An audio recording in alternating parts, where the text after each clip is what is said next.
buenos dias and welcome to my original YouTube channel here at Benidorm and beyond. I produce entertaining, fun and informative vlogs about the fantastic resort of Benidorm where I have lived for well over 20 years, so please come along and join me on my regular Spanglish adventures. And don't forget to leave me a comment, like or emoji, or to just simply share this vlog or subscribe to the channel to help spread the word about Benidorm and beyond and get more upbeat vlogs about this beautiful tourist city out there in the world.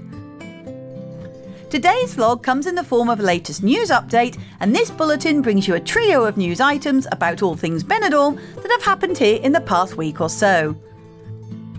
My first story brings the news that just this Monday, the 5th of February, a boat with 14 people on board was intercepted between the Benidorm coves of Almadraba and Teocheimo in the Rincon de Leix area, according to sources from the National Police. The boat was located at around 5 in the morning, and its occupants of Maghreb origin in North Africa were luckily found to be in good health. A spokesman from the Red Cross confirmed the number of people that were on the boat, but did not initially specify whether there were minors among them. Although national police sources reported that the 14 immigrants were made up of 11 men, 1 woman and 2 children aged just 3 and 6. The migrants were transferred to the port of Alicante, as is protocol, to receive humanitarian and health assistance from the Red Cross emergency team. These sorts of small boat attempts are quite frequent here now on the Costa Blanca, with many trying to reach land anywhere between the seaside resort of Denia to the north or down to Alicante in the south and everywhere in between, but at least this time they were rescued safely and given the help they needed, and I'm sure everyone involved is grateful for that. My second story brings news of the latest large-scale building project which has been proposed by the Valencian construction group Ballester, who are due to reactivate their real estate development business right here in Benidorm, where they have already built a good amount of the residential buildings that rise up into the sky in this region. This time they are proposing a soaring tower block consisting of 44 homes, whose works will begin this year in the Levante area, with the complex being one of the latest new construction projects to be undertaken in our municipality, where demand from foreigners wishing to live here has driven the construction of even more new housing. Specifically, this development will be located next to the IMED Levante private hospital in the Rincon de Leix area, just a short walk or bus journey down to the beach, and very near to the tourist hotels of the Levante Club and Spa, the Flamingo Oasis and the Melia Benidorm. Named Slim Tower, the residential complex will have 44 two-bedroom homes, complete with kitchens open to the living room, as well as large terraces and a garage and storage room included. 2 of these properties will be duplex penthouses with a private pool from which the homeowners can enjoy fabulous views of all of Benidorm and out to the surrounding countryside and mountains, and the building will also offer common areas for everyone with an infinity pool, gardens and solarium, as well as a multi-purpose and children's area. According to the firm, the building will present a singular architecture with an innovative and avant-garde design with elegant and modern lines, which has been specially designed for high energy efficiency, with all apartments facing the skyline and sea. In addition, there's a plot of 1,500 square metres attached to the land of the future complex, also owned by Ballester, that for the moment will not be developed. However, there would be room for a large commercial space to fill the area, and indeed there have been several offers for this plot already. Ballester's presence in the Alicante region dates back more than 50 years, and in Benidorm alone it's initiated the building of more than 2,000 homes, as well as in the nearby towns and villages of Altea, Calpe, Villajoyosa, Alfaz del Pi, Finestrat and San Juan.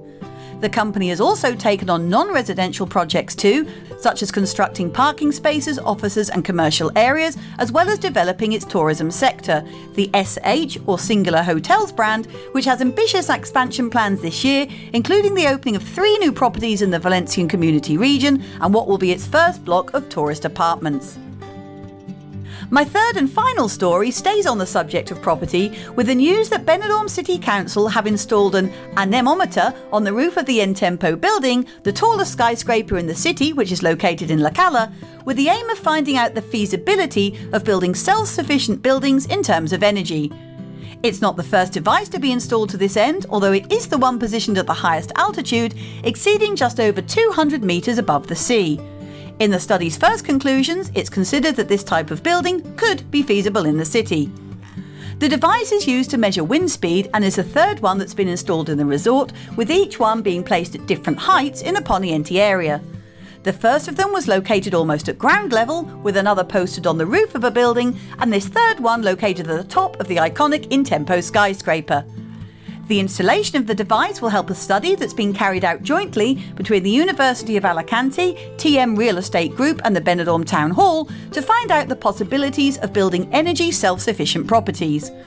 Councillor for Urban Planning, Lourdes Casellas, who recently visited the location of the new device, explained that we have been recording data for 3 years, 24 hours a day, every day of the week, and the first conclusions and evaluations have already been drawn.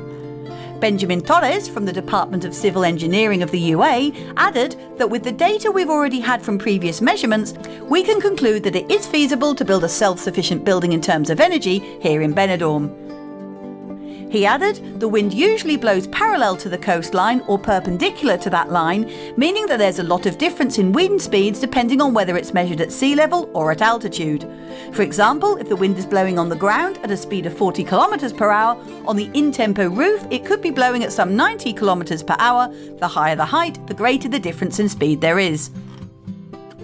He continued, understanding the speed and direction of the wind at different heights also helps us to know how, at what level and with what orientation to place the devices that will make our buildings save energy. And this data has already told us that the difference between placing them at ground level or at height is very important.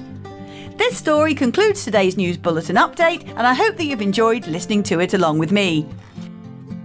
If you have, then please make sure you subscribe to the channel so you don't miss out on any of my other regular vlogs, which include detailed and info-packed street and beachfront walks, reviews on Benidorm's most popular hotels with a fly-on-the-wall look inside and out, and reviews on cafes, bars and new businesses,